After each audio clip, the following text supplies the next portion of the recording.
Isang mapagpalang araw sa ating lahat. Ako po si Zarine Espaloma at ngayon ilalahad ko ang aking natutunan sa daily devotion na pinamagatang magtiwala sa Diyos at hindi sa kayamanan. So, ang ating scripture ngayon is 1 Timothy chapter 6 verses 17 at ang sinasabi dito is, "As for the rich in this present age, charge them not to be haughty, nor to set their hopes on the uncertainty of riches, but on God who richly provide us with everything to enjoy." Sa Tagalog, ang mayaman sa material na bagay ay utusan mong huwag magmataas at huwag umasa sa kayamanang lumilipas. Sa halip, umasa sila sa Diyos na masaganang nagbibigay ng lahat ng mga bagay para sa ating kasiyahan.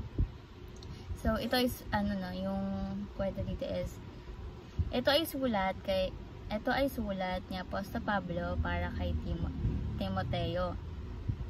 At inutusan niya na parangalan yung mga mayayaman na huwag magpataas patungkol sa kanilang finances.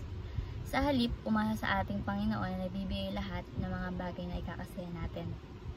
So, ang teaching natin ngayon is, number 1, wealth is a false security. Yung kayamanan is nagiging false security natin.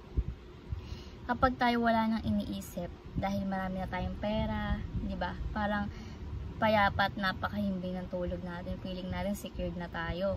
Kasi nga meron tayong maraming pera. Na less problem ka na pagdating sa mga gastusin sa buhay, sa bahay, o etc. Pero hindi natin alam na ang wealth ay nawawala, lumilipas. Feel natin na secured na tayo dahil meron tayong pera. Hindi rin natin malaman ang future dahil ang pera ay nauubos. Nauubos yung pera, lalo na kung hindi natin na i-manage na maayos at ang tama, no? At hindi mo ginagamit ng may gabay at katarungan ng ating Diyos. Hindi totoong siguridad yung pera. Diba? Kasi pag ba nagkasakit tayo ng malala is may magagawa yung pera. Kapipigilan niya ba yung insidente? Di ba hindi? Ganun po yung sinasabi ni Pastor, no? Huwag tayong dumepende sa pera. Laging sa Diyos tayo dumepende. May pera man o wala, kay God dumepende. Sa Kanya tayo secured. With or without money, kapag dumepende tayo kay God, talagang secured na secured tayo, no? Pagdating sa life.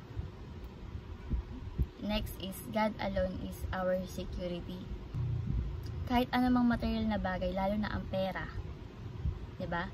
So, isipin natin, secured na tayo kasi meron tayong buhay, meron tayong pera. Secured na tayo sa life. Wala na tayong isipin, which is wrong. Ang totoong security natin is si God, hindi yung pera, hindi yung material na bagay.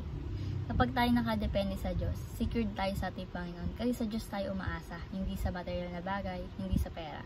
Hindi kay God lang tayo umaasa. Kapag tayo na kay God, secured tayo, even eternal life. Di ba nga sabi nga, kapag nasa Diyos ka na, kapag yung puso't isip mo at buong pagkatao mo is na kay God na, talagang secured ka na sa life.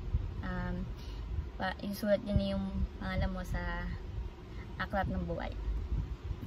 Next is, God richly provides for our enjoyment. Katulad sa nakaraang devotion natin na the happiest person on earth, no? Si God, alam niya kung ano yung kailangan natin. At siya magpo-provide lahat ng yun. But, hindi lahat ng kagustuhan natin. So, si God richly provides for our enjoyment. Ang ating Diyos ay hindi killjoy. Kasi ang gusto ni God, i-enjoy natin yung mga bagay na pinagkakaloob o binibigay niya sa atin. Pero ang importante ay makontento tayo kung ano yung binigay ni God sa atin is makontento tayo. Yun lang. As maging masaya tayo. Huwag tayong mainggit sa iba na yung kasama mo is parang super blessed. So wag tayong mainggit dun kasi yung sa atin maaaring parating pa lamang, ganun. Kasi kanya-kanyang dealings yan with God, diba? Lahat ng ating pangailangan ay binibigay ng ating Panginoon at iyon ay enjoy natin. Next is application. Number 1 is, do not hope in the uncertainty of wealth. Ibig sabihin nito, huwag tayong umasa sa kayamanan na hindi sigurado. Yung kayamanan, hindi sigurado. hindi naman yan forever nandyan.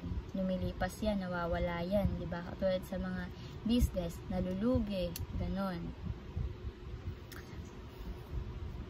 Huwag natin hayaan na ang puso natin is dumepende sa kayamanan. Na like parang may savings ka nga, kaya relax ka lang. Pero pag wala ka na savings, nagpapanik ka na, di ba? So, wag tayong ganun. Kasi nangyayari, nakarelate tayo sa bagay na lumilipas. Pag kay God tayo dumepende, si God hindi nagbabago. Diba? Para yung security natin, hindi up and down. Kasi nga, na kay God tayo nakadepende. Kay God tayo dumepende, hindi sa material na bagay or what. Yun. Kaya, wag tayong dumepende sa kahit ano man, no? Kay God lang. At kapag kay God tayo na depende, sure na secured tayo. Next is, ask God for wisdom and humility first before asking for wealth. Unang-una sa lahat, humingi tayo ng wisdom and humility kay God bago tayo humingi ng kayamanan. Kapag tayo humingi ng kayamanan kay God, diba, kapag tayo humingi ng kayamanan kay God, then hindi ka humingi ng wisdom and humility, is ilalayo ka lang nun kay God. Kasi hindi ka humingi muna ng wisdom and humility kay God. So, wala kang wala kang knowledge about dito, no? Kaya kailangan humingi muna tayo sa Diyos ng karunungan at kababaan ng loob bago tayo humingi ng kayamanan. Means, pinaprepare mo yung sarili mo para sa pagpapala ni God. Kaya ask God for wisdom and humility first before asking for wealth. Para pag hinawakan natin yung kayamanan ng ating Panginoon, ma-manage natin ng tama at maayos. Kaya sabi dito, huwag magmataas. Huwag umasa sa kayamanang nakadepende sa lumilipas, nagbabago. Sa halip ay umasa tayo sa ating Panginoon na hindi nagbabago, hindi lumilipas at hindi nawawala. And lastly, trust God who richly provides for our enjoyment. Yung ating Panginoon is pagkatiwalaan natin, no? Gusto ni God na enjoy natin yung mga bagay o binibigay na pagpapala sa atin, no? We just have to make sure lang na hindi natin ginagamit yung pagpapala para ilayo tayo sa ating Panginoon. Kumbaga, yung mga pagpapala ni God is gamitin natin sa tama at sa magandang purpose sa life, no? At makatulong tayo sa iba at sa hindi lang sa ibang nangailangan kundi sa kapwa natin mananampalataya. At yun lang po ang aking tunan sa daily devotion po ngayon. And thank you sa pakikinig at sana maisabuhay po natin itong lahat. At God bless po sa ating lahat.